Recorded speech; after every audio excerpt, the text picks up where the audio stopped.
What's up? Hello, ladies and gentlemen. Welcome back to the program. The Airtime Podcast is presented by Van Shoes since 1966. 66! There's nothing fake about it. Have something to believe in and be yourself. You know what I'm saying? What's up?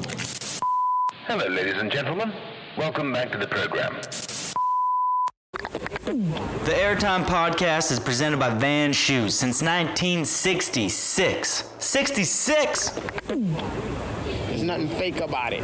Have something to believe in and be yourself. You know what I'm saying? Welcome back to the show, ladies and gentlemen. I hope you're having the best day ever. Thank you very much for tuning in. If you're feeling up to it, press pause. Leave me a 5-star review. Shout outs to you and you and you for doing that. You guys rule. Also, I started a YouTube channel. Check that out. Yet again, started a YouTube channel. Right on. All right, today's guest, Annie Boulanger, all the way from Quebec, a female that has absolutely crushed it, having one of the longest female backcountry careers of all time. She's been at the forefront of progression and innovation she's a pioneer. I hate to say it because it just makes people sound really old when you're like, that person's a pioneer, but she really helped pave the way for females to get out in the backcountry. Annie, I mean, she used to do contests, so we can't, not talk about the 2002 U.S. Open W that she took home. She's been pro forever. I mean, in 2009 with Trans World, she won Video Part of the Year and Female Rider of the Year. Absinthe Films, Roman DeMarchi, DCP, and Nicholas Mueller were her crew. It's an all-time crew, and she could hang. Heli rides, snowmobiling, avalanches, Nike money, pressure from sponsors, therapy, physiotherapy, surfing, social media, Bitcoin, real estate. Those are just a few of the topics that we cover today. Thanks for tuning in. And now, a word from our sponsor. All right, big shout outs to our sponsor, Vans. Simply the best snowboard boots in the world. The boot we're going to talk about today from the women's line is the Vihahe. This boot, it's got the dual boa. So you got that perfect customizable fit. It's got the enclosed zipper on the front of the boot so no moisture's getting in, so your foot stays dry all day long. This boot is definitely for somebody who's looking to get out into the mountains or into the backcountry and they want that added support. It's about a 7.5 out of 10 on the flex scale, and it's recommended for an advanced to intermediate style of rider. If you're looking for a new pair of boots, check them out on vans.com, vans.ca, or any fine local snowboard shop in your local area. As we all know, supporting local in these times is what you should be doing. So check out your local skate shop first. Cheers, enjoy the show. One of the best female backcountry riders of all time. We got Annie Boulanger on the podcast. Thank you for coming on. Well, thanks for having me. Big I can't fan. believe you're doing a podcast. That's awesome. Yeah. I've been doing it for about I'm a a big year. fan as well. Oh, I nice. didn't know. Yeah, I'm so you're out of surfing. touch. You're surfing all the Yeah, time. I'm out of touch with no internet. And then I saw someone was talking about on J-Rob's Instagram, going a line that J-Rob are doing. You're like, oh, some of us would probably go here, then die, and then hit this. And I was like, wow, that guy is really funny. Who is this? And I thought, oh yeah, it's Jody. Yeah. That J-Rob line wasn't insane though. He's crazy. Yeah, he's insane. He's a wild man. Yeah. What have you been up to? I've been mostly snowboarding all year. Lots of resort riding. It's been so good on the resort. It's probably been one of the best winters in a long time as far as riding the resort, except like really long lines in the morning. But I'm up early anyway, so I just go in line very early with my tea and wait, and then get if you're up early, then we get 3-4 runs with no one on the hill. 3 to 4. Yeah, totally. I think you know, he had 3-4 runs and there's no one in line, and then the crowd start, but it was an awesome season. It's almost like an illusion. You get to the bottom and the line is so big to get on the first Gandhi, but once you're up on the mountain, I never feel like the lines are that bad once I'm on hill. No, they're not that bad. Well, except for And then weekends. it was such like a social, but the weekends were always busy. Yeah. But it's like some of my friends don't go on the weekends. I'm like, what am I gonna do? Not go up and stare at my phone all day? I'd rather like go in line and hang with my friends and get some good pow. Exactly. It's been fun. We're really lucky. It was really fun. Yeah, we are really lucky. I wasn't ready for it to be over. No. Me Like in neither. that day, I was doing Peak to Creeks, and I was just like got down from doing a Kybers, and then my friend got the message. We're like, no, and we like kept doing them, and I was like, no way, what a sad day. And then the guy in the lift line at the end, I had to come back to like P7, and the little lifties were like, put your mask on. I'm like, what are you gonna do? Like shut the resort if I don't put my mask on? I was like, leave me alone. Yeah, they closed the resort because Annie didn't wear a mask walking from parking lot 6 to parking lot 7. Exactly.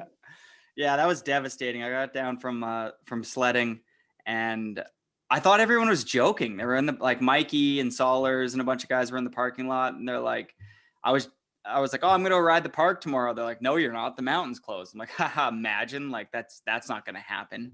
We're on the up and up. I thought we were all like on the up and up. And then little did I know all of BC could overnight just, go full lockdown. That was devastating, especially outdoor activities. I feel like that's what's keeping people sane during these times. Well, that was so social because I didn't see anyone all summer. And I felt like it was so social and so fun to see everyone in Peak Line and Red Chair. Yeah. And do we really think that the problem is people going and snowboarding, or is it kids at a house party sharing vape pens? I'm blaming the vape pens. Those kids are probably sick for like a day and have the sniffles. Yeah, they're okay. Young and healthy. That's not an issue. They're young and healthy. Yeah, take some. And no one's getting sick on the mountain. I think the mountain wanted them to shut it.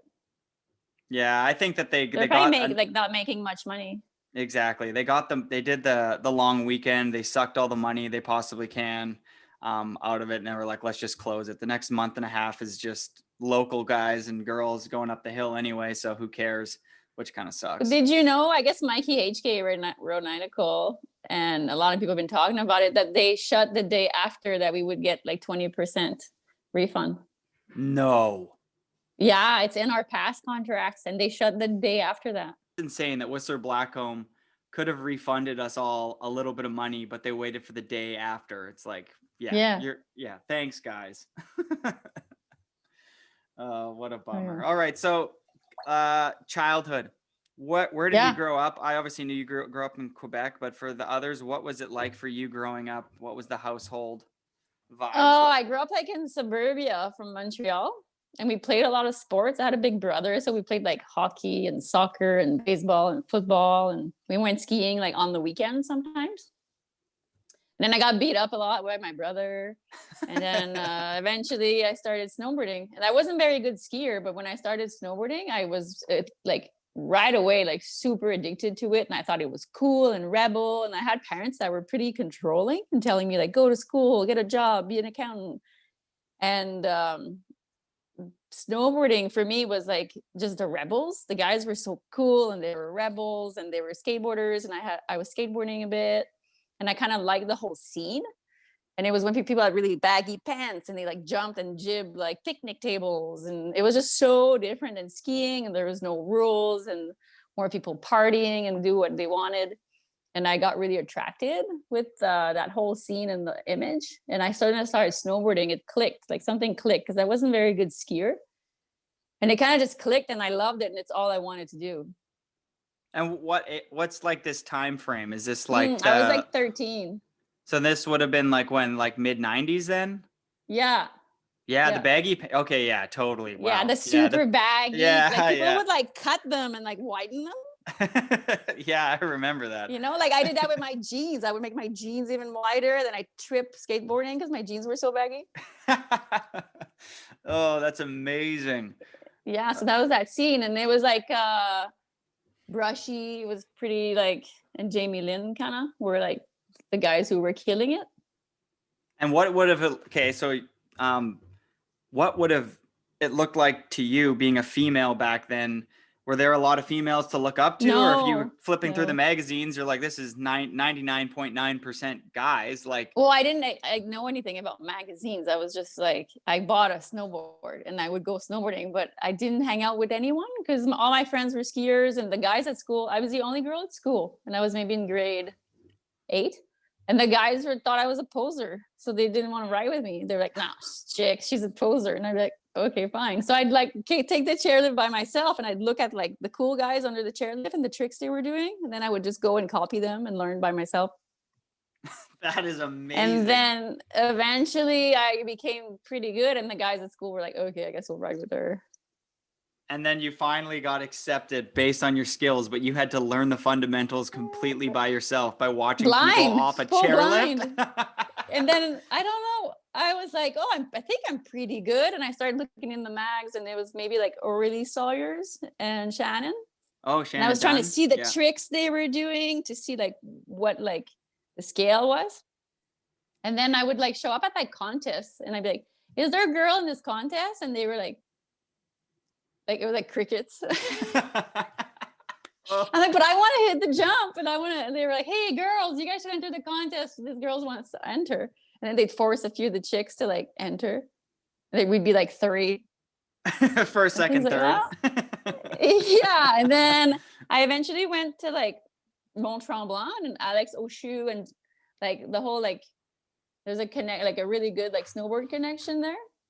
And when I met like Alex, they taught me like my grabs, like what's an indie grab, what's a tail grab, what's a method. And they were like, before you start spinning 720s, you should land 360s. And I was like, okay, that makes sense. Because I was kind of just like spinning till I cut my edge pretty much. That's a classic one. I'm from coaching for years. You always have the camper, especially coming from the East Coast. I always feel like kids from the East Coast or from like Central Canada or states or whatever like that. It always seemed like they would be like, "I want to learn cab 9s." And you're like, "I just saw you do a half cab and it looked like you were going to die. Like, let's go back to the beginning." That's me. Yeah. That's me. That was me too. Yeah, that was me. Good thing I met those guys. I didn't know anything. As a girl, you don't grow up like buying movies and magazines. You don't really even know about that stuff. What would have been your first like introduction to a movie or magazine? Was it like much older then? Oh, yeah, I was probably by now like in like college. Wow. That's amazing. Yeah. And what would have been your first movie I just then? snowboarded and went to the resort. I don't know if my other friends. I can't remember. I don't remember any snowboard movies or magazines. I would just go with my friends. That's like the most like authentic way of falling in love with something is like you didn't do it from any outside forces. You were just like, this thing is so fun. I don't need a magazine to like dictate what's cool. And then X Games started later on. That's amazing. So I could see like Bjorn Linus and Tina Basic like at X Games. That was my like X Games like snowboard like image was when I could see X Games, because I didn't really know you could buy movies. Wow. So you're like, if I get as good as Tina, I can go to X Games. Yeah, I was like, oh, I think I can be up there with them. It doesn't look that hard at all. I'm like, I'm always like throwing myself. I probably wasn't landing that consistently, but I was already hitting big jumps. And then some of the girls at X Games were just doing straight airs, and I was like, ah. You're like, I'm down to do a backside 7. Yeah. I haven't landed one yet, but no, but I'm like, I'll go. Yeah. And that actually, so that was my image. That unfolded though, because you did have everyone the people that know you obviously just think backcountry, but you had a pretty heavy contest stint. How did you get into that? Well, that was the only way to get in, right? So I started doing all the like back then there was like all the Canada jams and the West Beach Classic when I moved him. Oh yeah. I got into the West Beach, and then I like did the big air and the pipe and all that, and I won all those like Canada jams. I would do like pipe, border cross, slope style, and I would do really well at most of them.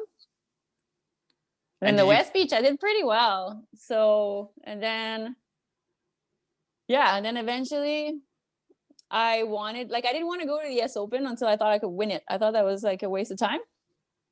So I just stayed in Canada. I like the attitude. just like worked on my riding. And I'm like, I'm not going to waste my time and money until I know I can win. And then the time I did go to the US Open, I won. Yeah, 2002. You take the Yeah. W home. Wow, that's Yeah. amazing. You're like, I'm not going until I can win, and then you actually win. What a amazing. There's some manifestation tips for you guys and gals out there. But I didn't see the point to go there and be like 20th. So I Yeah. would rather stay home and work on all my tricks and know that I can beat the better girls before I show up. And okay, well, U.S. Open. Just because we're on that chapter right now, did you have any sponsors going to that, or did you have to support Yeah. yourself going to that event? So what happened is I was riding for Solomon Oh, and you've been on them Billabong. forever. Yeah, forever. Wow. But I had maybe like a $5,000 travel. That was my deal. And then I had told them I was going to go to the Olympics for pipe. And then I started doing a few of those pipe contests, and I had blown my knee the year before. So I spent a whole year on the couch, and I went to Europe and I did a few of those FIS events. And I was like, wow, this is terrible. I'm like, these events are terrible. I want to make money in snowboarding, and I don't like the team. I don't like the coach. Like, this is not what snowboarding is to me. And I called my team manager at the time, and I said, I'm not going to go to the Olympics and try this. I'm just going to stay home, ride for myself and learn, because I had blown my knee. So I'm like, if I go contest, I'm never going to get better. Like, I'm staying home and I'm just going to get better. And I'll call you at the end of the season or call you later. And he said, yeah, no problem. So I just stayed home and rode a lot. And that's probably one of the best things I've ever done. And then at the end of that season, I wanted to be like, at the end of that season, I told him, like, I want to go to like all these events where there's no girls. I'm like, I want to go to like, there used to be like park events, like for the mags. Do you remember, like Snow Summit? And they had like all these fun events that no girls would go. It was only dudes. And I started showing up at all these events as the only girl with all the guys on the part of the team. And then at the end of that season, my team manager said, you got to go to the Open. I want you to at least do one event. And I said, well, I can't win the pipe, but if you get me in the invitational quarter pipe, I think I can do pretty well at that. And he's like, I don't know if I can get you in, but I want you to go. And I said, okay. And I went there and I begged my way. Like the whole weekend, I had to beg my way into the quarter pipe because I wasn't established yet. And then that's the event that I won. Well, let's talk about that for a second. What did it feel like as like being the only female all the time at all these events? Like, what did that feel like? It's pretty fun. There's like, I'm used to being always with guys because I grew up with a brother. And then when I moved to Whistler, I was always with like Pelshaw and Alex and Martin Galland. And they kind of took me in as their little sister. And there wasn't many girls. Like if I did have girlfriends, they were like competing or doing other things. So, and I kind of like, I'm used to being with guys, and I knew like, don't hook up with them because then that will like ruin everything. You have to like play the like, don't hook up with them or they'll like not respect you. And they weren't very nice to girls back then. So it was better to just be like a friend. That's what I mean. I feel like it wasn't very inclusive. So the fact that you were coming to these events, was it ever like cold shoulder from people, or is it always pretty like, oh, Annie's here? No, the like, guys were nice. That's dope. Well, I was really shy because I didn't know anybody, but I hit all the big jumps, and I think people were pretty stoked to see a girl show up hitting all the big jumps. Yeah, totally. I mean, especially back then when, they're like you said, you were the only person showing up to the event that was, a woman. That's amazing. For me, it was kind of nice. I was like, oh, I get to meet all the cute guys I see in the magazine. And there's no other girls around. So the parties were really fun. There was not many girls around. I found an interview on YouTube, and I think it was with Danny Cass, and it's I don't even remember what it was, but I was watching some things on YouTube before we jumped on this call, and Danny's totally like he's just talking about how much of like a babe you are and how I don't think she's into me or anything like that, but like it's really fun to ride with her. And I was just like, that must have happened your entire career. I like that you've at an early age put your foot down. You're like, I'm not going to hook up with any of these guys. I'm just going to show up and shred, because if I hook up with any of them, it's going to mess up these events, which it probably would have. Well, I had boyfriends throughout. I had like a few snowboard boyfriends. Who was the first snowboard boyfriend? Like pro, Benedict. No way. Yeah, we dated for a while because we were both on Solomon and we traveled together a lot. He's an amazing individual. He's really funny. Sick. It was at the same time as they were doing robot food. Yeah. So he was really funny and really awesome, but at the same time, he was like workaholic. He was always on his computer and always editing, and he was so passionate about it. But that whole crew was really fun. And they just took it so light. You seem like a little bit of a workaholic somebody that when you set your, if you see something that you want, it seems like you go after it pretty full force. Yeah, I had like a really vision of like what I wanted.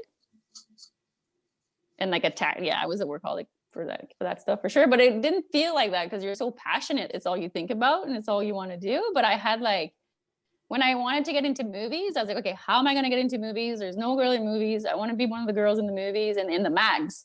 And so I like picked all my sponsors. I went through all the magazines and I went through all the sponsors, the people that would advertise the magazines, but didn't have a girl on the team. And I started to reach out to those because I'm like, I want to be the girl on that team that has an ad. And who would those made that in my contracts. Like I got Drop, Gloves, Billabong, Solomon, and then all my contracts, I start asking, like, I want an ad with the boys. Like, I want to be part of like the team and be the girl that has the ad and be one of in the mags. And then the mags would start like doing interviews because of that. I thought. Yeah. Like, the way like in. What an amazing foot in the door. Because I mean, growing up for me, so I would say that my first mags that I was probably reading all the time are early 2000s. And I have to say that you have been in the mix since I was a kid. That's probably when I started having like ads and little checkouts. Oh, tons. Like, yeah, tons of footage. There was like 5 to 10 females that were like, there would be ads of them. And I feel like, and then they would all get dropped and then there'd be a new wave and then they would all get dropped. There'd be a new wave. And I mean, you had like a strong 15-year career of being like the poster girl on every one of your brands. Right. My priority was to go shoot good photos and get videos too. So, and I had like precise ideas of the kind of photos I wanted. And I wanted to like have rails and pipe and jumps and backcountry, and because I kind of came from doing all that stuff. So I wanted to make sure I was well-rounded and I could do what point were you like, I'm done doing contests and I want to start filming? Well, the thing is, I never like loved contests. I really liked when it was jam formats. That's when I would do really well, but I was never a writer that was really consistent. And it was like the way I wrote, it was either like, I'm going to eat the most shit or I'm going to win. I didn't have like a safe run. That's amazing. So hell yeah. So Charger. Like a lot of times I would eat shit and be last. And then I'm like, oh, I wasted all this time. But I didn't really love contests. And when everything started to go live TV, that really was shitty. And the girls in events, I felt like we always got like the short end of the stick. We'd go really early in the morning. It's like -20. And I didn't like being like judge on one day of the year and 2 runs. And then all your team managers are looking at you and seeing how well you're doing. Like I didn't feel that well. And all my friends here were always filming, like JF and Alex and all the guys I rode with in Whistler. They'd be filming, but I could never be invited.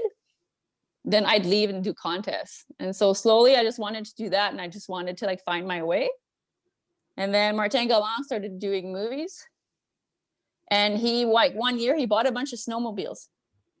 And I'm like, well, if I buy a snowmobile from him that he wants to sell, he'll profit, but he has to take me. I'm like, he's stuck. So I'm like, I'll buy a snowmobile from Martin and then he has to take me. And he's like, yeah, and I'll take you. And I was like, okay. So then I bought a snowmobile from him and then he had to teach me. He was the mentor then? Yeah, Martin was my mentor for sure. Because like none of my sponsors wanted me to start doing backcountry. They all kind of like decreased my paychecks when I told them. Like they're like, no, you're the token contest girl. You're gonna do like gotta go win the open and do this, and you won't be marketable. We need a girl like she wins everything by this board, Yeah. I'm like, well, I don't want to do that anymore. And I'd get phone calls like, you gotta go to the open next week, like Bill, and I'd be like, I'm not going. And then I'm not going because I'm like, well, I can't win because I'd be trying to like film backcountry or trying to understand how to start my sled. And I'm like, well, if I go to the Stratton next week for the US Open, I'm just going to go there and get 10. I'm like, that's just not. Like you said, I really like that one thing you said about like going to a contest and doing 2 runs at 8 a.m. when it's solid ice. And that's what your team manager is judging you on. And and some people excel at that and they do really totally. well. I'm 100% the exact same rider as you. At a young age, I loved the jam format. So much fun. It also Yeah. brings like a good energy to the event. I feel like when you're hiking features with everybody, and you're watching people like bail, and then they get their trick. It's like the vibe is so good. Where contests for me, at one point, I was just like, yeah, I was like, this is just not for me, and I never had team managers posted up on the side of the runs, like something like a US Open Yeah. or an X Games, when your team manager is literally at the bottom of your slope style run. And it's Yeah. either going to be a giant cheer and a hug, like you're getting another contract, or a disappointed face, like you might be getting Yeah. dropped. Yeah, I didn't like it. Hey, for some people, they excel. I would get really nervous. It's like watching Supernatural. I'm like, wow, I would not want to be there. And I feel like, I'm like, it's so much pressure for these riders and they're doing so well, but Oh, everyone's being so harsh on them. And I'm like, you guys don't understand how hard it is to ride, like what they're going through. Like they haven't seen the runs. Like for me, like no one can understand really how hard it is. one thing that And I to have thought everyone watch you. was Like really filming a interesting video about part, no one's watching you. 100%.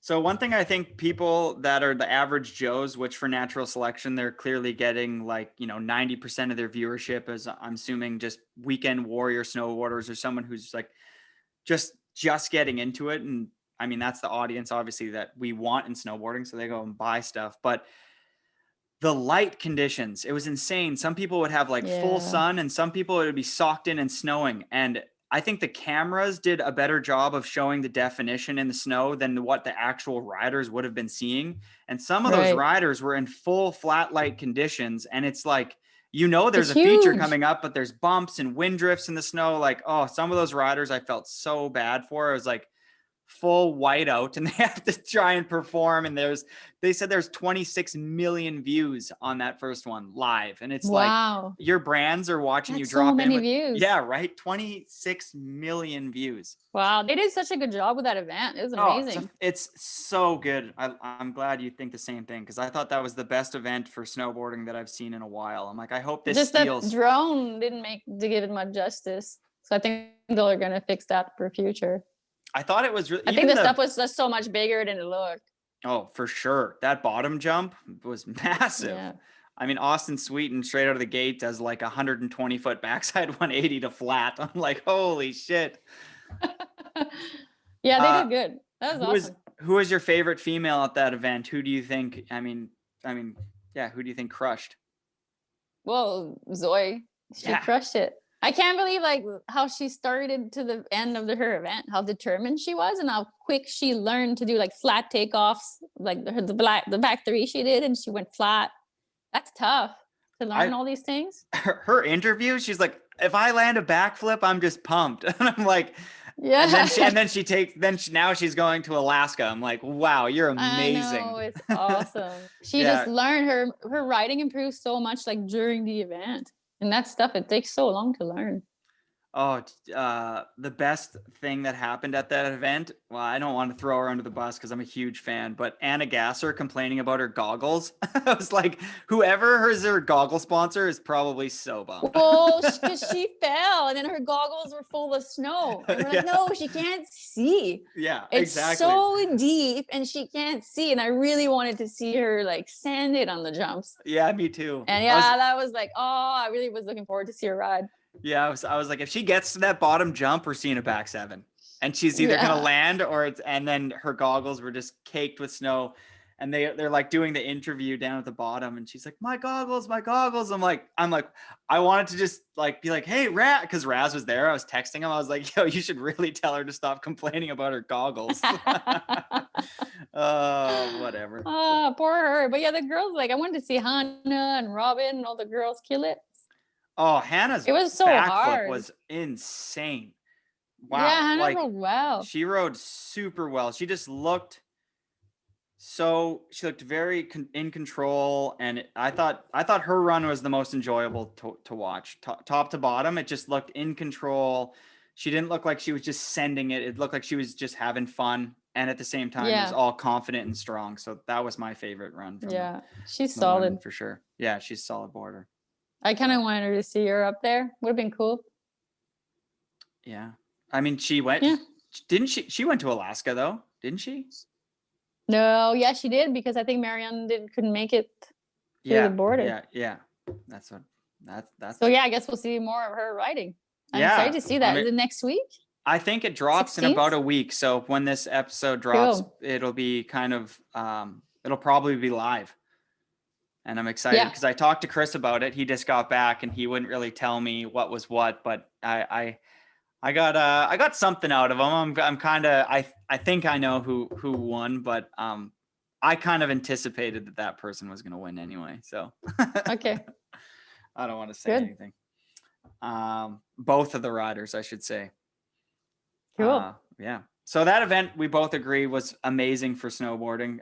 Over top of the X Games, which is like the Wendy's signed up for the Navy, you know, Yeah. just gives me anxiety when I see that event. And then this one's got like Yeti, and then they had like one of the commercials in the middle of was like I don't know, maybe for Jackson or something like that, but it was about like sustainable water fishing. I forget what it was, but I was like, whoa, this is like really good for like 26 million people to be watching, other than like cram your stomach with Wendy's breakfast every day or whatever that Danny Davis commercial was. That was like so painful. He literally was like, I eat Wendy's every single day for breakfast. I was like, Danny, you don't eat Wendy's every day for breakfast. I didn't see that. Yeah, the one-liner was pretty phenomenal. That's terrible.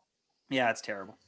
But I mean, he probably got paid really good. But there's worse like, things in life. Yeah, totally. There's definitely worse things than that. We're not going to talk about them. Yeah, no, we're going to stay sidetracked to them. Backcountry, getting into it. What was that like? Mentor, you said. Oh, Galant. Stressful, like, Martin. you know, your first time snowmobiling and stuff. Like, I didn't sleep for like 2 years because we didn't like go learn to snowmobile. We were just like snowmobile on the days that it's like Bluebird and it's on. And so then I was like the only girl, the rookie, and the guys would like help me. But they'd be like, okay, it just snowed a lot. Tomorrow you're not coming because you're going to get stuck all day. We're going to break trail and you can come the next day. And I'd be like, okay. So, and then like my sled was quite old and I didn't have a reverse. And so I would pull up in the parking lot and I had to put my feet in my windshield and my butt on my snowmobile and I would push it out. That's how I would unload my sled. And the guys would look at me in the parking going, that's cool. Interesting. And Martin was like, hey, you just got to back up really fast and then hit the brakes and then your sled's going to fall right out of your truck. So sometimes I would do that if there was like enough, there was enough room in the parking, then I could do that. And would your whole season be going out into the backcountry, or like, were you riding a ton of park still, or were you like, I'm devoted to this? Yeah, I was riding park. Yeah, because the thing with Whistler is not sunny a lot. So we'd ride powder and ride park, but like I found the thing that would help me the most was riding pow on the hill and riding like blind trees. I totally agree. I feel like when you get a pow day on hill that's like 10, 15 centimeters and you get to go ride through the park, like we call it park pow days. And it's like those days, to me, I get so much better at snowboarding that allows me to take that type of riding to the backcountry. And it's like, Oh, I never did that. oh yeah. It's like I would just ride pow. Oh, see, I'm the worst at being yeah. like, it snows 20 centimeters.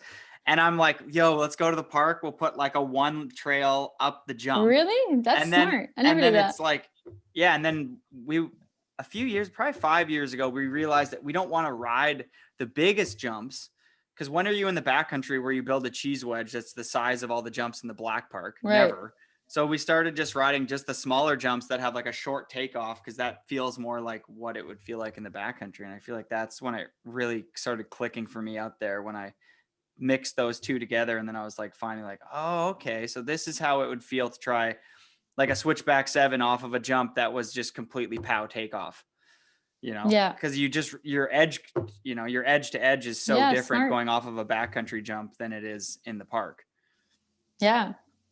And the beat down, the learning curve in the backcountry is one hell of a beat down. How did you take that?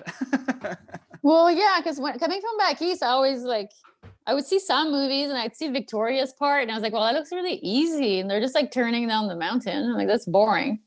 And so I never really looked up to Victoria at all until I started riding backcountry. And I was like, wow, this is like trying to link up like 2 turns with the cliff. I was like, wow, this is so hard. I can't see anything. It's blind. I don't know where my takeoff is. I don't know where anything is.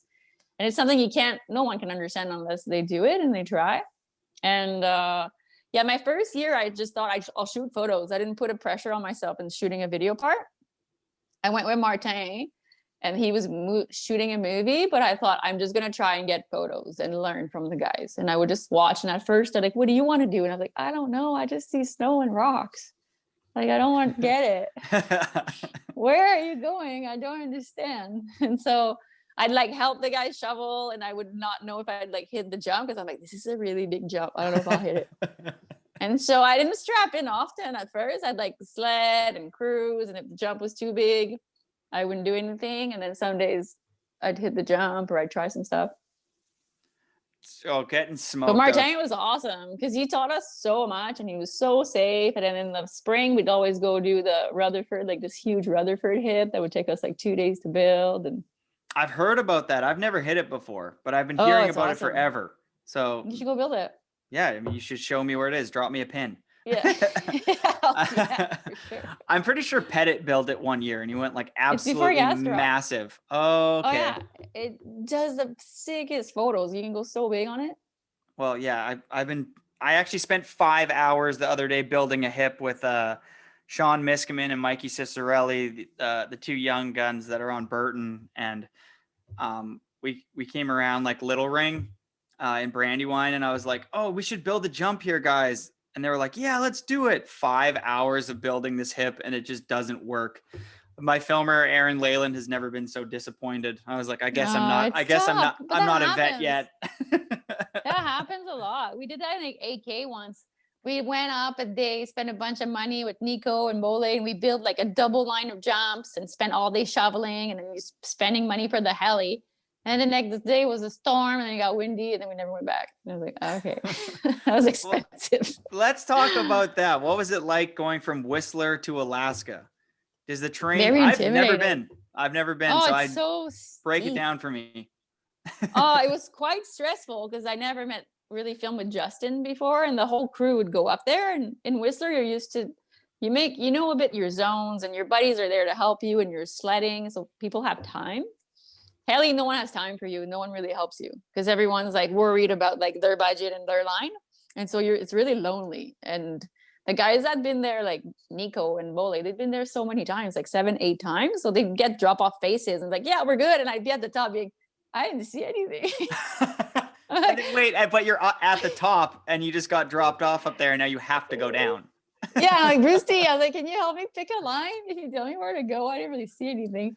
So it was really stressful, but really fun because it was like my dream and I wanted to go up there. So I felt really fortunate and really lucky that invited me to go.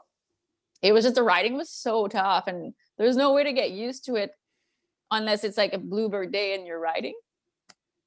So like I fell a lot and I was pretty discouraged and Ollie Gagnon came with me and we used to shoot a lot together. And he's like, Annie, he's like, it's not just you, it's any guy that comes from Whistler. Because in Whistler, all the Frenchies and everyone they would like build little flat takeoffs, you know, when you hit a cliff and over there, like people, they just like Nico hits everything natural. Like Nico is insane. Like I've never ridden with someone like Nico in my life. He's amazing. He's insane. He's my favorite Ollie would miss shots because Nico would improvise as he's going down the hill. He'd be like, oh, something there. And he switches trajectory and does a method. And he like barely would tell Ollie what he's going to go do on the way down. And so it was really impressive to be there with those guys for sure. And I felt really thankful, but I felt really like bad about myself in my riding. That's a skill and a half right there, is to go up and ride, like talk to the filmer, talk to the photographer, pick out your line. But a lot of times if you're a rider and you get on top of your line and you're looking down, that some stuff doesn't line up. So of course, Nicholas is like, I'm not going to waste my time trying to do that method on that bump because it's not going to work. So I'm just going to cross court and do it over here. Where like, I'm the person where like, I'm like, well, I told the photographer I'm going off the cliff, so I have to hit the cliff. And then I do it and it doesn't work out. And everyone's like, why did you do that? Oh, really? Like, Funny. Well, not all the time anymore, but I mean, I feel like that was a big thing with me is like, if I told people I was going to do something, I would be like, I have to stick to that line. But a Right. lot of times when you're riding down, you're like halfway through and you're like, oh, it makes more sense for me to go over there or to go over here. Yeah. Because everything looks a lot different once you're riding down it. Yeah. Alaska is just a whole other level. It's beautiful and it's amazing. I just thought, I don't have to be that scared. I just like Whistler's scary enough and I have more control about what's going on. And we started heliing here and I enjoyed it better here because over there was like so competitive for a while. There were so many crews and heli, like everything was so like you're rushing to places and fighting people. And I just thought I'll stay in Whistler. Yeah, snowboarding was high stress, I feel like, from like 2005 to like 2013. It was like being a professional snowboarder was super stressful. Yeah, because I was with Roman and DCP. They would leave Squamish. We'd go to Over like so early in the morning and they had so much energy. And I was always like, sleep, don't drink. Like I have to keep up with like the guys who have the most energy, and they like go all day. And I'm like, here we go now. I'm so tired. Yeah, what was it like? And they're the like, one no, year? we're going to break trail. Pardon me? The 1 year you filmed with Roman, DCP, and MFR. What was that for Oh, Absinthe? that was fun. What was was a that few season years. like? Well, I filmed with Roman and DCP for like 4 or 5 years. And JP Wow. Solberg. JP That must Solberg have was been fun. awesome. They're Yeah. fun. Like really fun. And That's a so fun nice. crew and talented. They were really nice to me and to Marie. Like so like those guys are fun and they're nice and they're like, yeah, hit the jump. We don't care if you like make a bomb hole. Like they don't care. They're like, yeah, girls, hit the jump. And sometimes I'd be like, I can't hit this jump. It's too big. And if I fall, I will get really hurt. Like they sometimes they don't understand how much impact or G-force we can handle. So you have to like make your own calls. Like when I used to ride with Donovan too, I came from riding with Martin, and Martin has a really good gauge of what you can do, and Donovan has no gauge at all. He'd be like, you should hit this cliff, and I go to the top. I'd be like, are you insane? I'm like, it's massive, it's flat, and if I don't land, there's like a rock wall in the landing. And he's like, yeah, I see what you mean. Okay, maybe you Donovan should do Moore it. is not somebody Yeah. anybody should be asking advice from. That guy's on another level. He was so fun to ride with, and he's the one that got me into Absinthe. Wow. Because we used to really like riding lines together, and he was always alone, and I was alone because all the guys like riding cheese wedges, and so we'd team up, and we really wanted to do the same stuff, and he was so nice. He was like loose, like to do a lot of crazy stuff, but then really mellow and cool and nice to everyone. That's awesome. And then he quit because he was like, too many of his friends died. Too many people had accidents. From like avalanches snowboarding and avalanches, and I think he was like, if I keep on this direction, I'm gonna kill myself.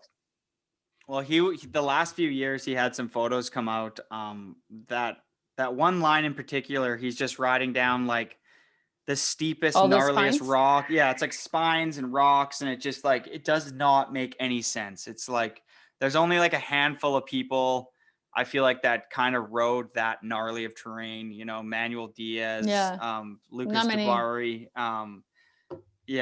J-Rob, and like maybe. And he knew like everything has to line up perfectly, and if it didn't line up perfectly, he's like, I won't be able to get on what I really want to get on. So. Yeah, and you'll fly off of a 300-foot cliff. Yeah. Yeah, it's too dangerous. I mean, I think he's good. He let call. Go, and he chose life. That's what happens sometimes at the end of your career. You're like, I choose life. It's just snowboarding.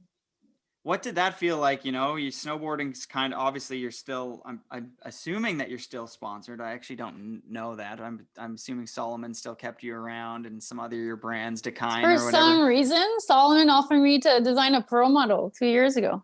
Well, I mean, you've been on them for like what, 17 years longer? Yeah, but I was like, you realize, guys, I don't want to shoot anymore, and I'm just happy riding the hill, and I'm gonna keep riding, but I don't want pressure either, and I don't want people to be like expecting things that I don't want to do. Yeah, I don't think that they need to. And so when they offered it, yeah, and I'm like, I'm so flattered, but you realize you have to keep me on the team like 2 more years.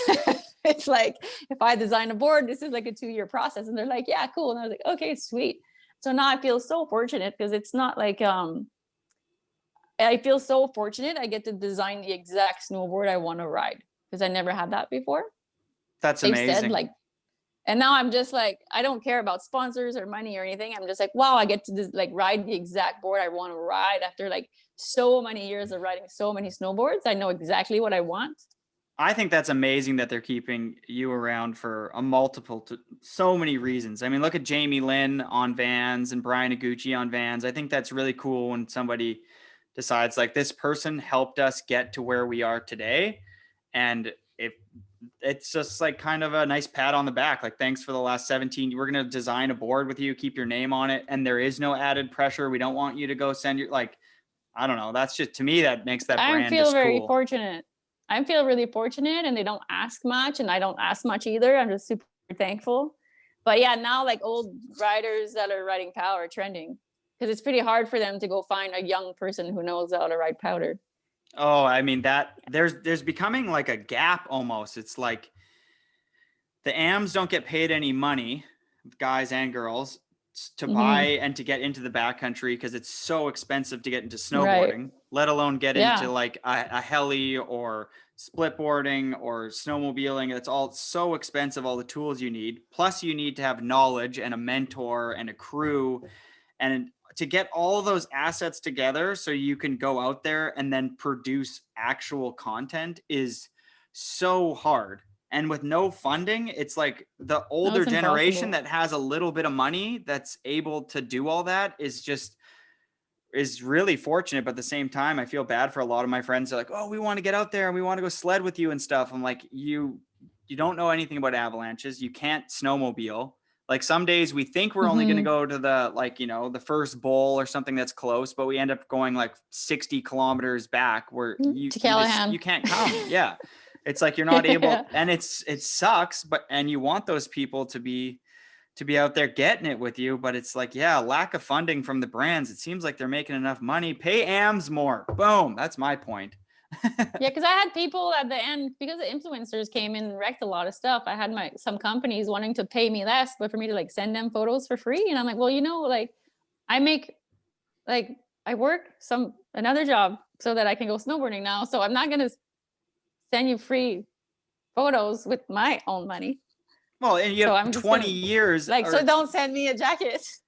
22 years of knowledge in the backcountry is not a free asset. You're not going to just give people photos of you out there. Like, I don't think anybody should. There's a few photographers, I'm not going to mention them, that, you know, are giving things away, assets and stuff like that for free. And it's like, you're not helping snowboarding by giving anything away for free these days. It's like every snowboarder, whether you're an AM or a kid, like, don't do it for free and get something from it. Because then if everyone's willing to do it for free or just do it for a snowboard or a pair of bindings, there is no money ever. Brands are just going to take advantage of that and be like, oh, okay, we can get away with basically paying everybody peanuts forever. Yeah. And that's why I'm lucky I was there when I was there. Hell yeah, the heyday. Because like it's work. Now today, if someone asked me to do that, I'm like, well, it's work and it's stress, and I have to check the weather, and I got to check the AVI conditions, and I have to have the right crew, and everything has to line up, and then yeah, so it's work. So I don't really work for free. Yeah, no, exactly. Yeah. I like that. I don't like that. Yeah, no. I feel like a lot of my friends have been filming a lot of amazing content, and they've gotten absolutely nothing, and I just feel like feel bad. But if they love it and they're doing it anyway because they love it, then that's great. It's just I would rather go ride the mountain for myself. Yeah, totally. With my friends. Okay, so you signed with Nike. You were the big dog back then. What would that contract have looked like? Can you talk numbers? What was come on. You don't ride for them anymore. I'm not gonna talk numbers, but they paid us more than any other sponsors, all of them together. Was it over 70,000? Yes. Over 100?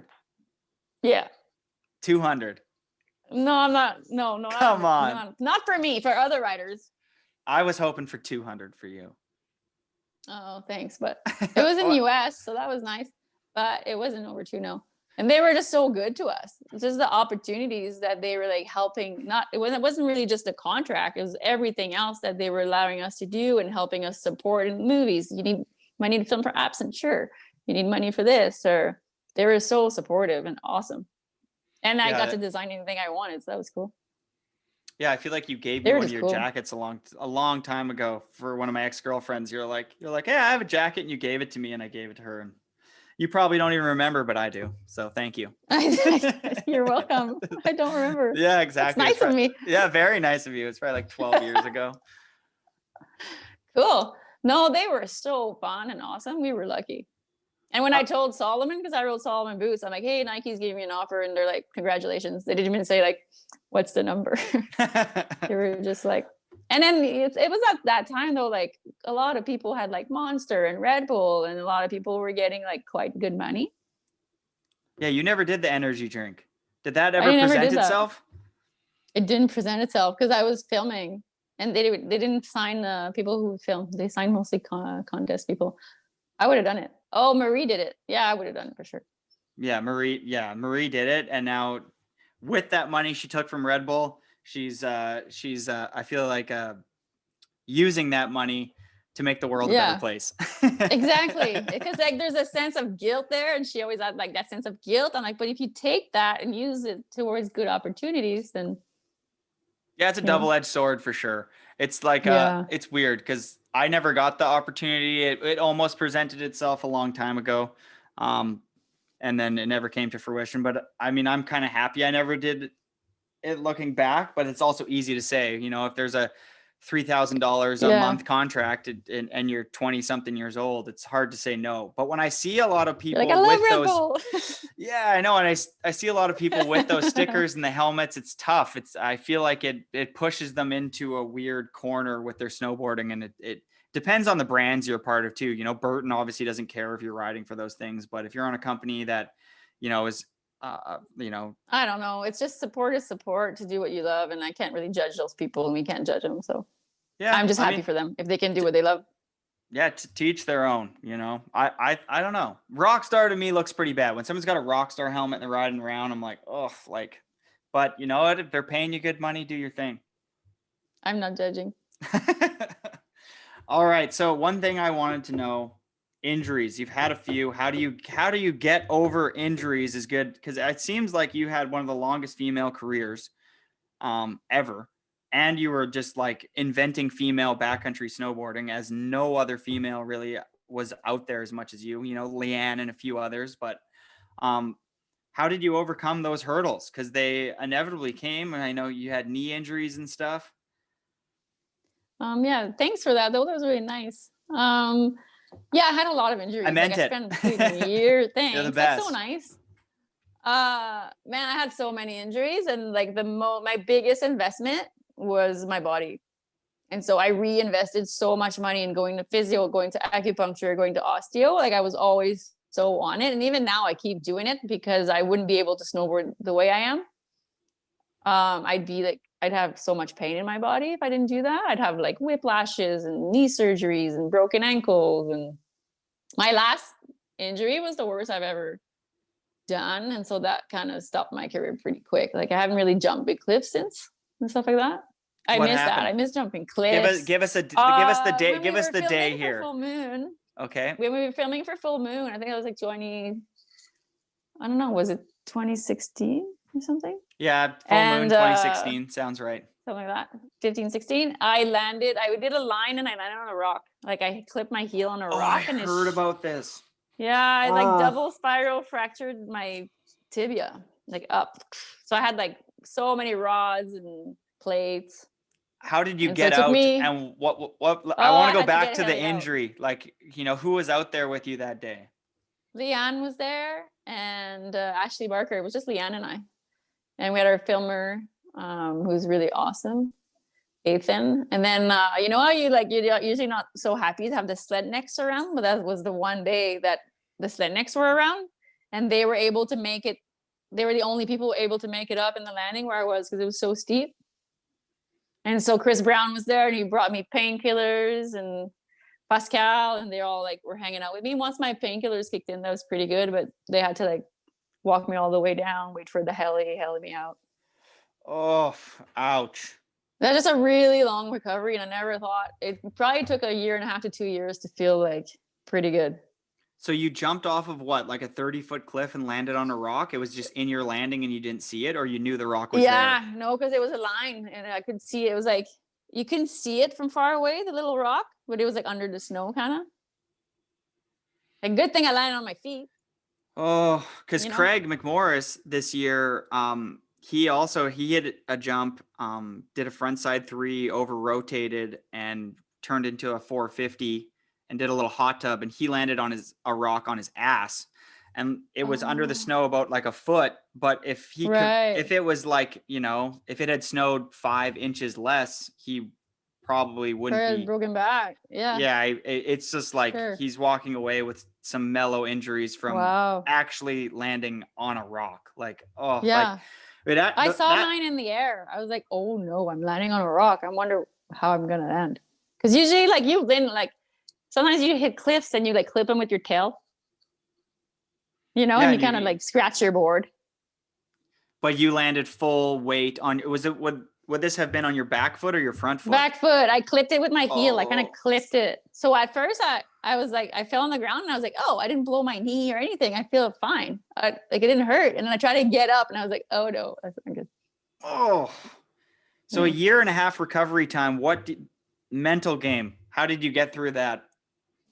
Well, no one told me it was going to take that long. So that was the best like people did is they didn't tell me. I thought like a broken bone is like 6 months. And so what happened is I was like 2 months no weight bearing. Then as soon as I could weight bear, I had a boyfriend in Mexico. I flew to Mexico and I did rehab in Mexico. I like started walking on the beach, starting being around a pool. I started like surfing, but I couldn't like bend my ankle, but I would try to get up on like really soft boards. And I'm like, there's so many rods in my leg, I'm not going to break it again. So I was doing gentle kind of surfing. And then the only time I wasn't in pain was when I was in the water. Oh, So and your rehab process down there was just what? You're focusing on diet, physio, acupuncture. sun, yeah, things like that. Oh, that's brutal. Yeah. Any, It's all good. any Now it's okay. Oh, well, I'm glad to hear that you got out of that recovery. Another big chapter of your life has been. I did a lot of treatments. So And what would some of the treatments been? I do a lot of osteo and acupuncture, things like that. And do you find that one works, the best for you? Osteo. And what is osteo? Osteo comes from Europe. It's like a whole body. A lot of people go to Cairo. I guess osteo and Cairo, they started together and they went their own separate way.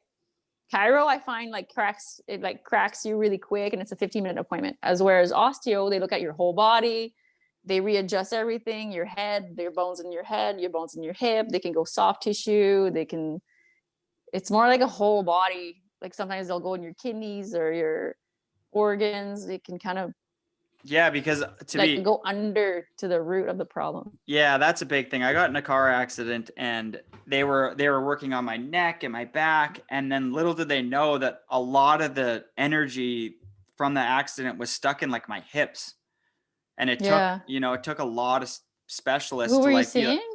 I went to Peak Performance and Back in Action, and I was seeing both amazing physiotherapists, but had a amazing background in a lot more than just that. So luckily, they got to relook at it and make some adjustments that really worked out there. Thank God. Right.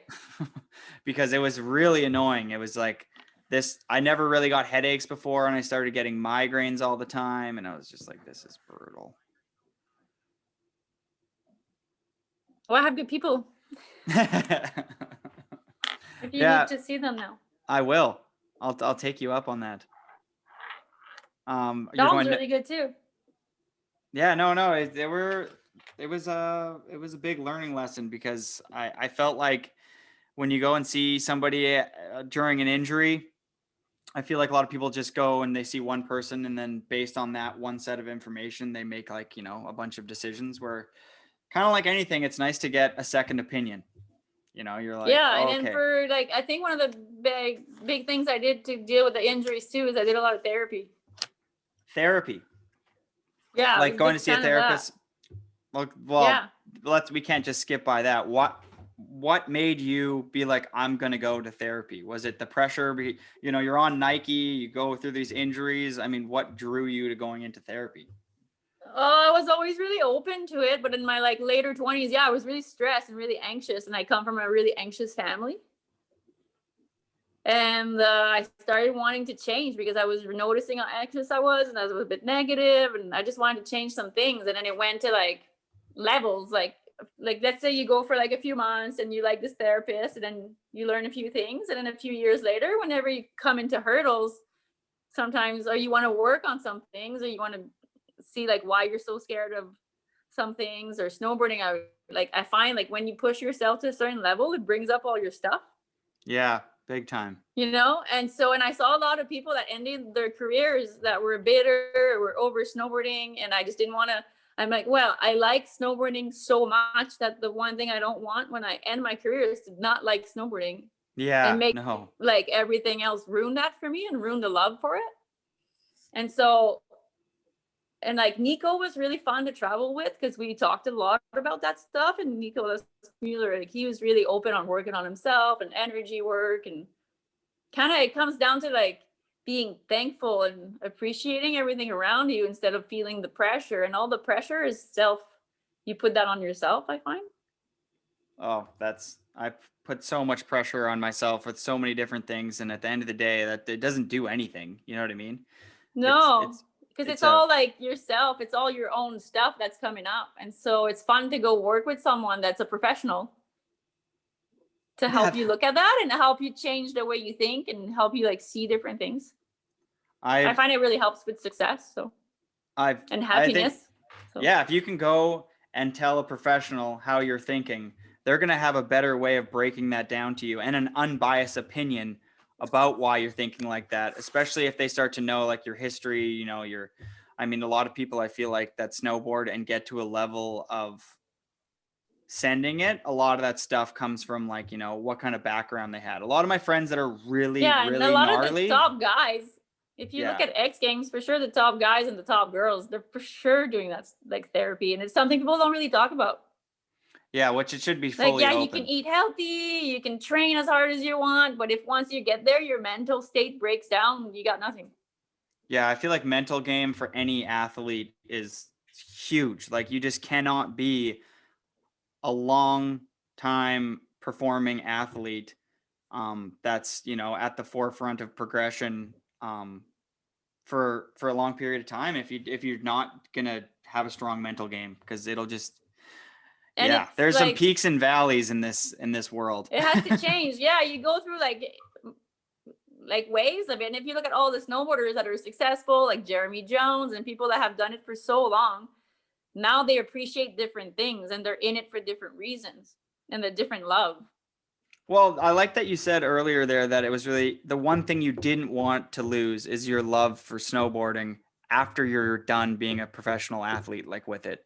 Because like imagine right now, you're not filming, your big video parts anymore, and you're done. You move to Vancouver, you don't want to ever snowboard again. That's so weird. It's just like Yeah.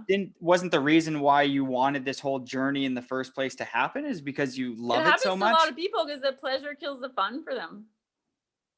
Because every time you're riding on the hill, you're like, I got to learn a trick, or I got to be good, or I got to be like this, or you're disappointing in yourself.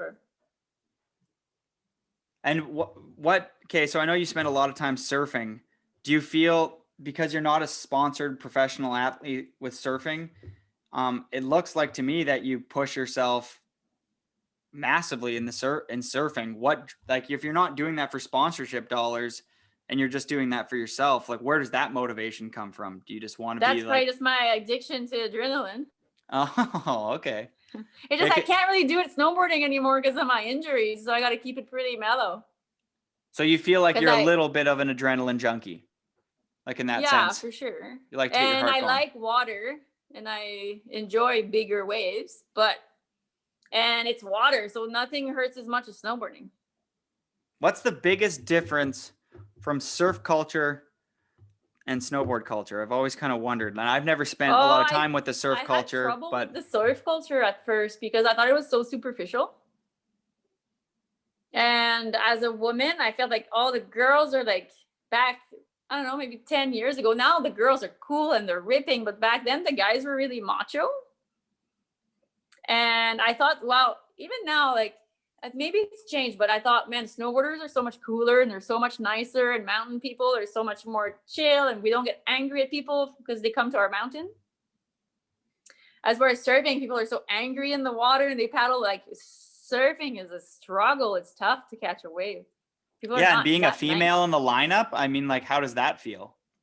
Do you feel Well, like it's you just tough miss a because turn all the people time? are like, oh, it's probably so easy for you. You're a girl. You just drop in. And I'm like, no, because I'm a girl, people think I'm bad. So they paddle around me, or they drop in on me because they know I can't beat them up. And so I felt as a girl, it's way harder. Wow. So I would only go to certain spots where I know my friends are really good surfers, and they would help me catch waves, because they would have respect from the other guys.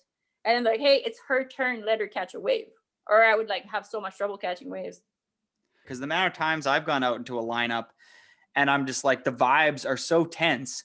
I'm like having fun and splashing around in the water. And then like the lineup is just so serious. I'm like, wow, that energy just sucks.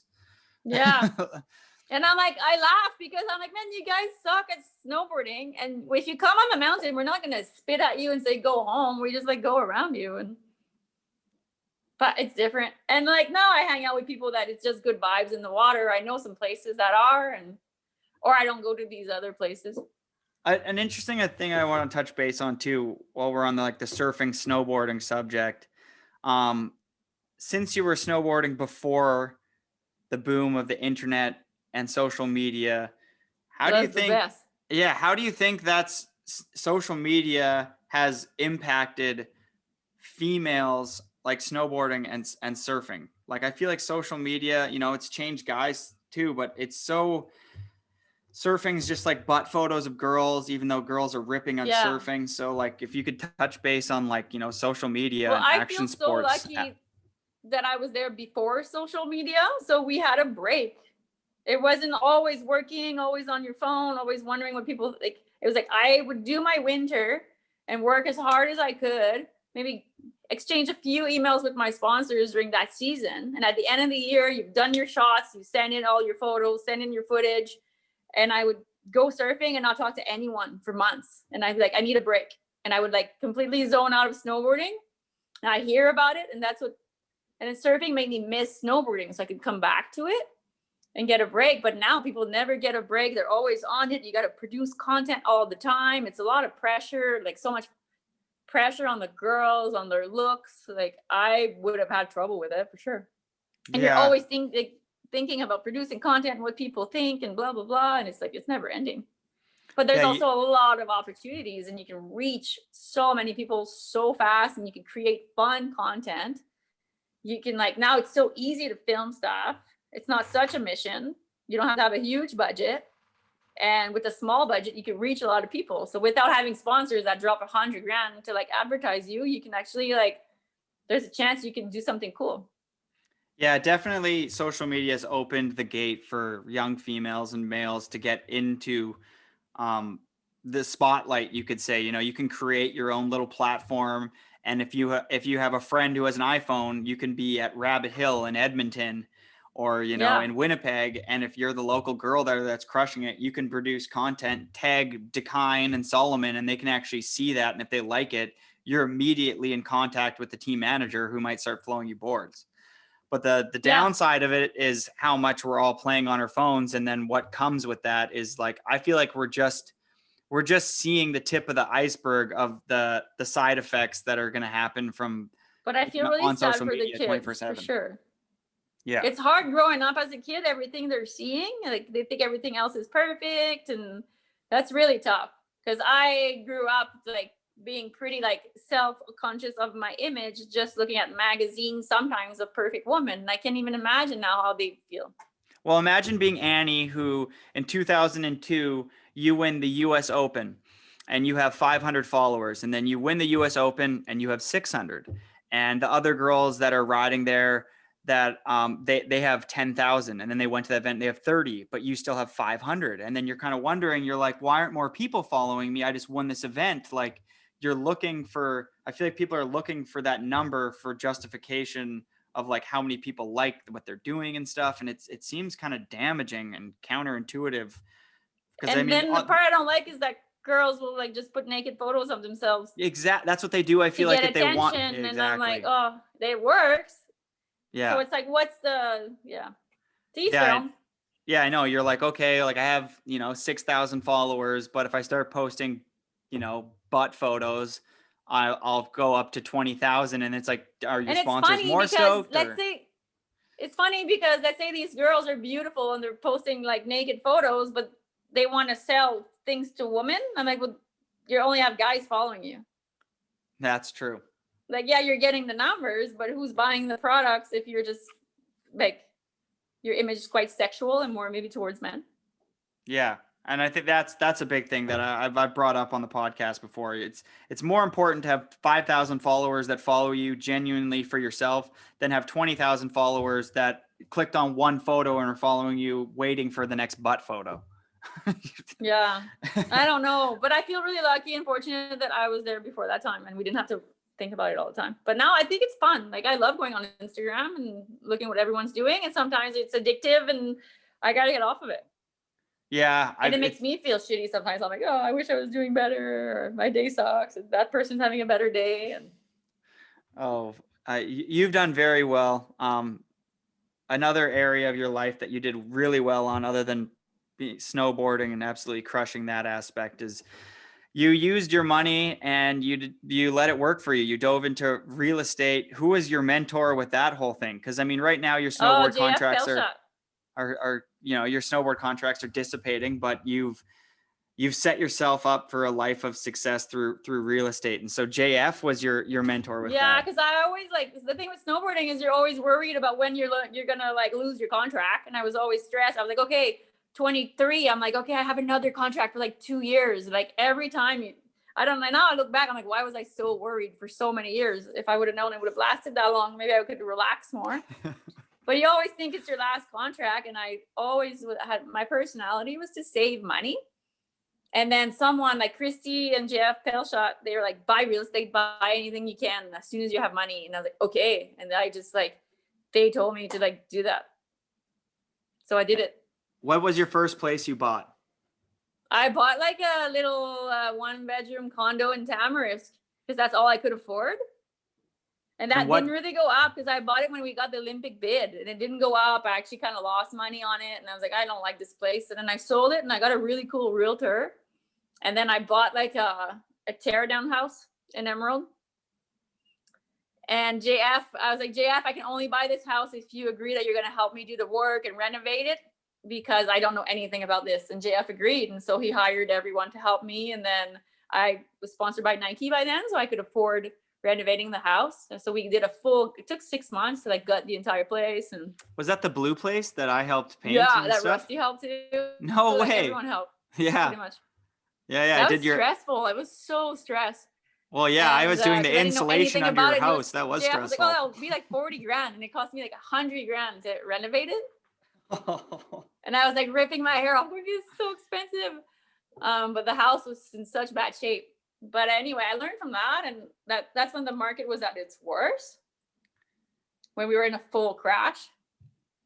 So then eventually I knew I wanted a good house in Whistler. So eventually I sold that and bought a better house. And did that have anything to do with another infamous story that I've heard? I don't even know if this is true. This is just through the grapevine. But your Bitcoin. Did you buy Bitcoin and then you had to hire somebody to figure out your password? Oh, yeah. I bought Bitcoin so long ago. I forgot my password. Okay, how did you first hear about Bitcoin, and when, at what year did you buy it? And who did you buy it with? My friend Dom heard about it from her friends. And so she's like, I think we're going to buy some Bitcoin. I was like, what the hell is Bitcoin? So we just got like a few thousand and then put it in an ATM machine. That was like, Dom was super broke back then. And we just got like a couple Bitcoins. And then we were back then, you were just putting money in an ATM and they gave you back a receipt. And I went online and put this password. I'm like, I'll never forget this password. It's the password I use for everything. And then Bitcoin crashed after that. It fully crashed. And for years, I was like, well, that was a waste. We were stupid. And Dom kept that little receipt. What year would this have been? Roughly like 2014, probably 2015? Yeah, 13, 14 or something. Wow. They probably were like around $1,000 of Bitcoin. So it's 74,000 today. When it started going, pardon me? I think it's 74,000 today. Yeah. And did you buy one of them or did you buy like two? Like a couple. Yes. Anyway, so then I lost my password and so I couldn't get in. And then I have a friend in Hawaii that's such a good computer hacker. He works for the army. And I'm like, hey, if you can get into my account, I'll pay you a few grand. And he's like, if I can get into your account, I'll send you a few grand. And I was like, oh yeah, that makes sense. And then he couldn't do it, but he said, get on blogs and find people that can brute force password. And I got on blogs and I found someone that he took a percentage of my Bitcoin to get into my account. But he could have just taken all of it. Yeah. It's just an honor system. You found somebody on a blog to hack into your Bitcoin who said that. And so he gave himself a percentage and then sent How did he do it? The rest of my Bitcoin on like another address. How did he hack your password? He just guessed a million times? I gave him a bunch of like ideas of all these passwords. Okay. And then he just. And it was easy and he figured it out. I could have probably eventually figured it out if I gave it more time. Oh my lordy, that seems so stressful. Especially that, if you said you had 3 or 4 of them, that's like $300,000 today. Yeah, I don't have that many. But I wish I bought more. Now I'm like, why didn't I buy more? I know, right? That's the hindsight's a bitch. Because I mean, I'm a big fan of cryptocurrency myself, and Did I got you get some? Yeah, I have some. But same thing. I remember I'll never forget this. I was in my buddy's garage in Winnipeg. My friends back home are just, a bunch of guys who are in a band, and they're all just smoking weed and playing music. And my 2 friends are off in the corner, and I remember it clear as day. My friend Mike and my other friend Alex Passy, and they're just talking about Bitcoin, this digital money, and it's going to change the world. And these guys are always talking about like crazy far off things, conspiracy theories and all these. And so I just wasn't even listening. And I remember these young girls show up to the party and we all have crushes on them and they're talking about cryptocurrency. And I just like look at them. I'm like, shut up about Bitcoin. Like, who cares? Like, there's girls here. They don't want to hear you guys talking about digital internet money, you idiots. And little did I know that might have been the most important conversation I could have been a part of. Yeah, I wish I would look more into it because I had a buddy in Nicaragua that's all he did. He was trading Bitcoin, and it like kind of went down. So I was like, oh yeah, whatever. And now I'm trying to research about it and learn more about it and learn about all these other coins. I'm like, man, why didn't I buy more back then? Yeah, and this is not financial advice to anybody who's listening to this. I mean, do whatever you want, do your own research. Because it can go down really fast too. It could go to zero. I mean, the reason why Bitcoin's worth anything is because it hasn't been hacked. Therefore, there's some trust in it. But if it ever did get hacked, which it shouldn't, but if it did, it would go to zero tomorrow. Yeah. And then every other altcoin and everything attached to it probably would, except for maybe Ethereum, if you know anything about that. That platform's pretty interesting. So, yeah. But I wanted to bring up the Bitcoin story because I was like, okay, you bought Who told Bitcoin. You that? I don't know. I've heard it through the grapevine for years, but I didn't know if it was true. Oh, probably. Yeah. Annie bought Bitcoin on a whatever, and she had to get a guide and to break in. And I was like, this sounds like some stupid story that never happened, but it did. And I'm hyped. I'm pumped for you. That's why it shot up to 25 grand, and I was like, what? How did I lose this? What the hell? Yeah, if I lost 25 grand, I mean, I have. Okay, so when I first bought Bitcoin, it went up through the roof. And all my friends were like, wow, Jody knows so much about cryptocurrency. He's been YouTubing all these videos, and everyone's asking me what cryptocurrencies to buy. And I don't know, most people aren't calling Jody all the time for advice, let's say. And so I start feeling a little bit like a hot shot. I'm like, yeah, dude, like you just got to buy it. You go on this website, you should buy this other one called Tron Coin and Ethereum and Ripple. And all my friends start kind of buying it, and we all just start making money. It's right before that boom in 2018, I think, or 2017, when it went to its last big high of like 30,000 Canadian or whatever. And everything's going up, and we're all making money. And every time any of my friends bump into me, that they start liking me more because I'm making more money. And then it just starts tanking, like down 20%, down 19. And it did that for like a year and a half straight. And then they all start, people stopped talking. Did they sell? No, they all held. Everyone held, and so now we're all doing good again, and now they all love Jody again. Yeah, exactly. Yeah. I had like a 3-year hiatus with a lot of close friends. Yeah. Sweet. Yeah, what's gonna happen now? They say it's just the beginning. Yeah, I mean, yeah, who knows? I mean, it seems like a nice, hedge against. Well, they keep printing money, so I'm not sure. Yeah, I mean, if they keep printing, I mean, they've printed trillions at this point. Trillions, literally, which is insane to think about. And the one thing that's really interesting is that government employees are still getting paid. So people that are like, that work at the nurses and the school teachers, their salaries are all covered, but they're paid by the government. But who pays the government? Small businesses, etc. So the regular people who don't work for the government pay the government through taxes. And all these people are getting paid, and then all the small businesses aren't going because they're all closed. So I'm like, where's all this money coming from? Like, they're just printing it and they're spending it, but none's coming in because all the small businesses across Canada and the US, or a lot of them, are closed or open at 50% capacity or only open for takeout or whatever. So I'm like, who's flipping this bill in a few years here when it's like, we've spent $10 trillion, and it's like, okay, so fiat's completely worthless because you can just print yourself out of anything. Yeah. So it's kind of nice to have a hedge, whether it's real estate or, I mean, it seems like that whole digital art craze that Trevor Andrew is a part of, those NDFs or whatever. Have you heard of those at all or whatever? I haven't looked too hard into that. Yeah, it's like digital art. And anyways, there seems like there's like 5 or 6, and then Bitcoin and gold and silver, etc. It's just, there's lots of other hedges, other than keeping all your money in cash, which would be a terrible idea these days. Yeah. Have you gone to a grocery store lately? Like, everything is $1 more right now. I'm like, holy shit. Really? I feel like everything is 50 cents to $1 more expensive since COVID. Well, happened. there's for sure inflation. I just don't like, it's so expensive here that I'd rather just not look. Yeah. That's what my dad said. He's like, if you need gas, my mom would always be like, gas is up 5 cents. He's like, who cares? If you need gas, you need gas. It doesn't matter how expensive it is. Like, you need to get from A to B to get to work. So put it in and close your eyes. Yeah. I just realized my bills are very expensive when I get at the end part, but like when I get to the till, but I don't look while I'm shopping. Yeah.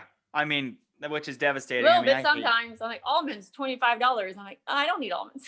Yeah, actually today I don't need almonds because they're $25. You ever buy organic nuts? Holy shit, they're expensive. I heard that they're good for you, and I was like, I'm going to start eating more organic nuts. And I went to the grocery store, and I was like, I'm going to buy this small little package of pecans and walnuts. And I get to the front, and I'm like, that'll be like $90. And I'm like, I'm never coming back here again.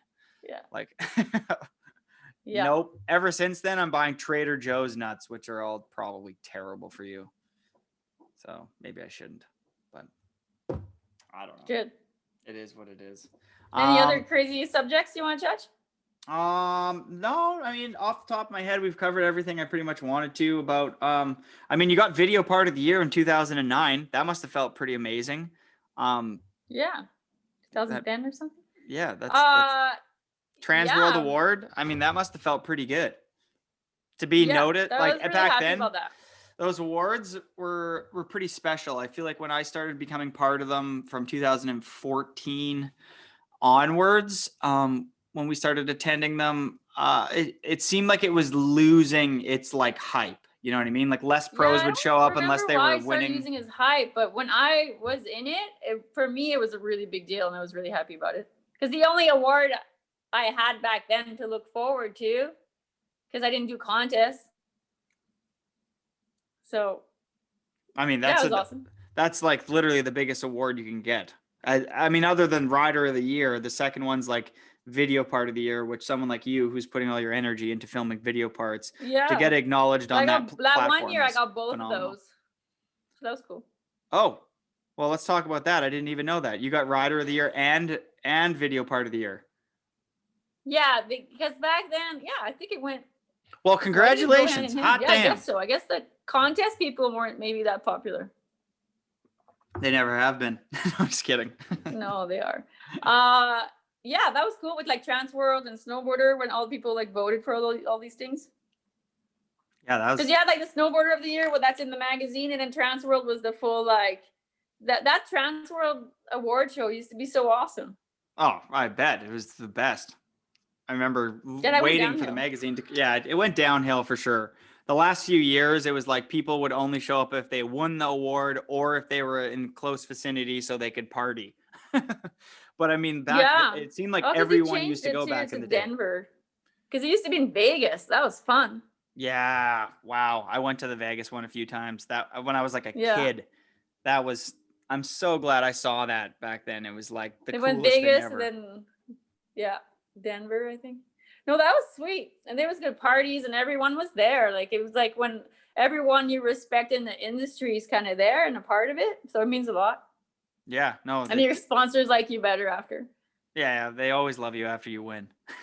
Yeah. So, yeah, that was cool. Amazing. All right, so I finished the end of the show, kind of the same for everybody. Some questions. All right, the first one is, who's your favorite boarder these days? Favorite boarder these days? Yeah, I don't know, somebody that you're hyped on, someone that you're proud of. Could be anything. Man, that's a good question. I know. That's why I asked you. Oh, good. I've always loved Nico. I like Bole a lot. Oh, sick. I like his pal turns. The upcomers.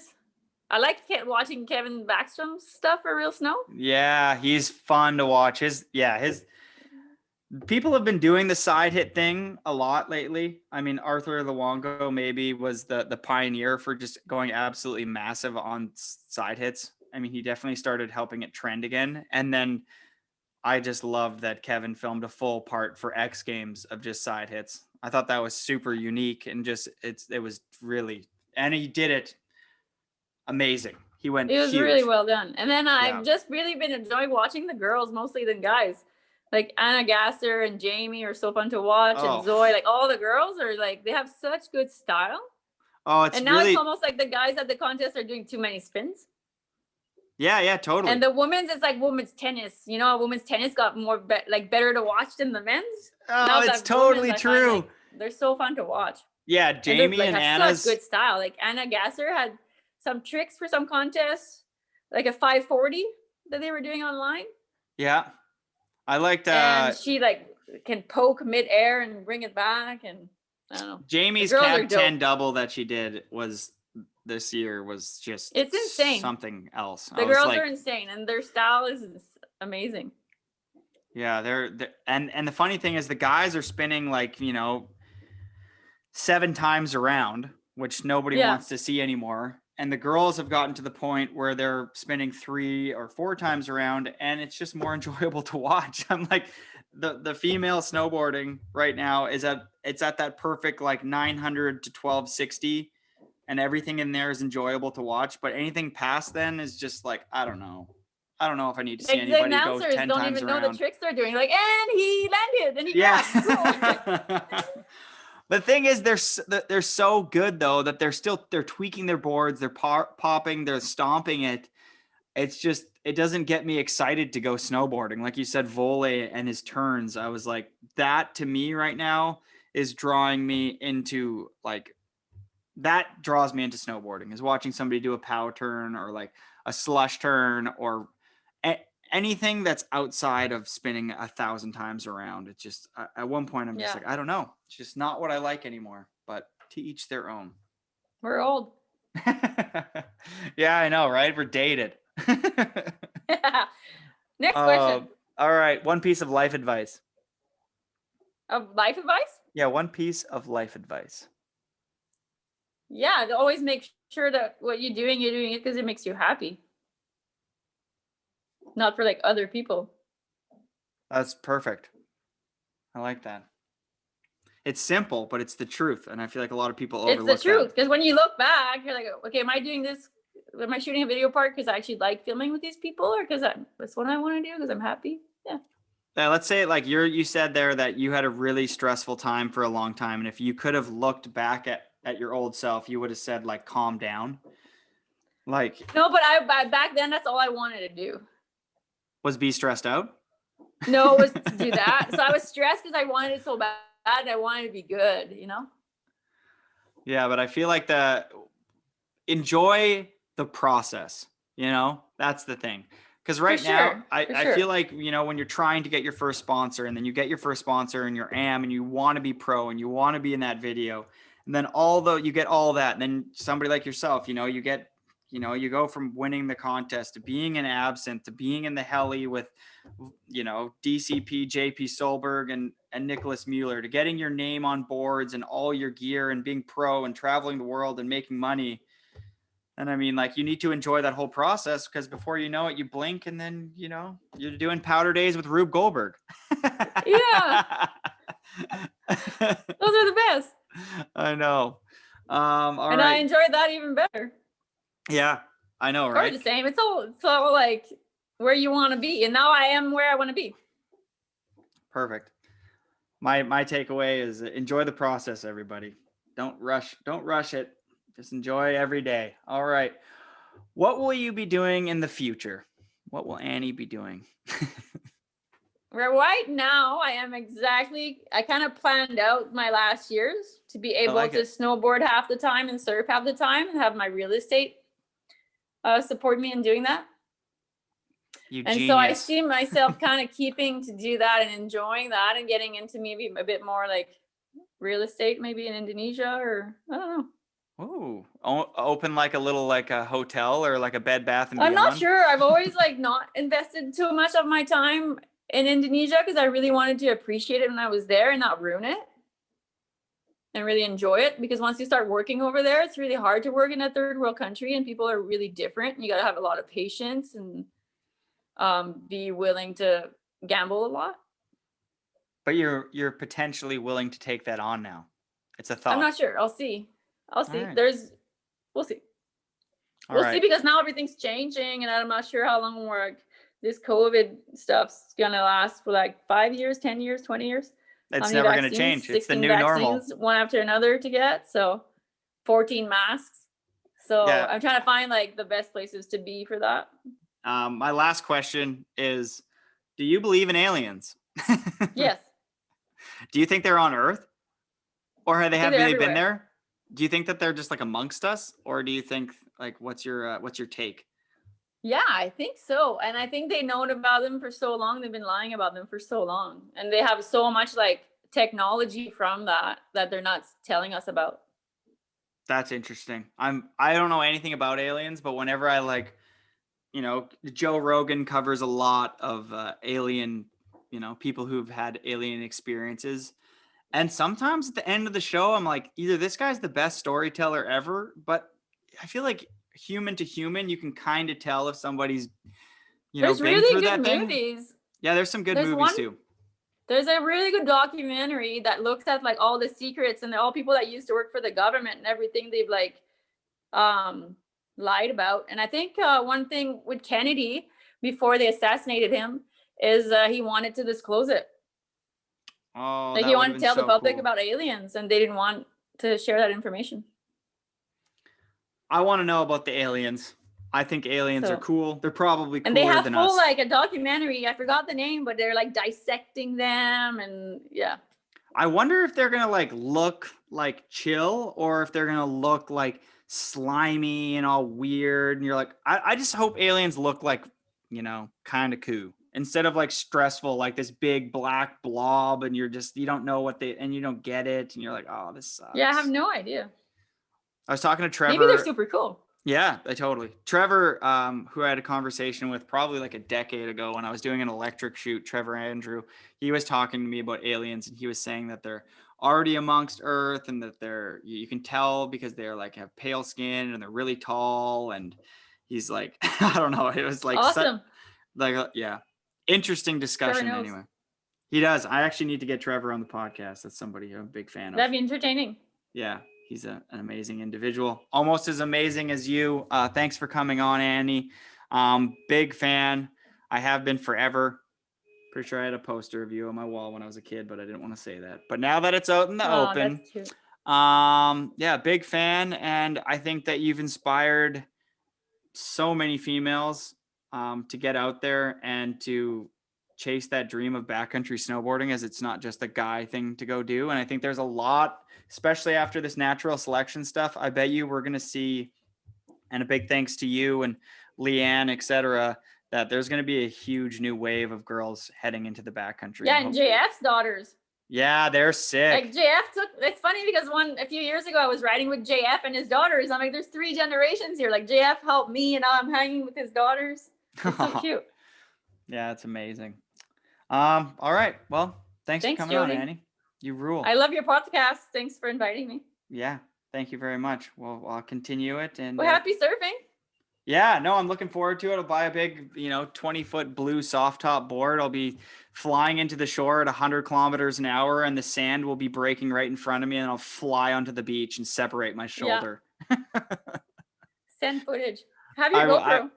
No, I'm not a GoPro. I don't do the GoPro. Even when I ride backcountry, I don't know. It's something about riding with a GoPro that's just like not my thing. Although I see the footage and it does look good after. I just don't want to have the camera on top of my head because I already have a filmer out there. You know what I mean? I'm like, I like the classic film shot. You don't need to cut back and forth. But I mean, Maybe when you can't afford a filmer anymore, you get a GoPro. Yeah, exactly. Yeah, maybe when I start riding like actual lines like you, we didn't even touch base on that, but holy shit, you've rode some phenomenal lines. Great flow. I used to skip those video parts when I was a kid. Now I'm watching them like, oh my God, I wish I rode something that big. I'm terrible at riding lines. So maybe you'll take me out there and you'll teach me how to ride lines. Because my crew doesn't have the time for it. They like the jumps. You can be my mentor for riding lines. That would be fun. I'm looking forward to it. Okay, cool. All right. Bye. Peace.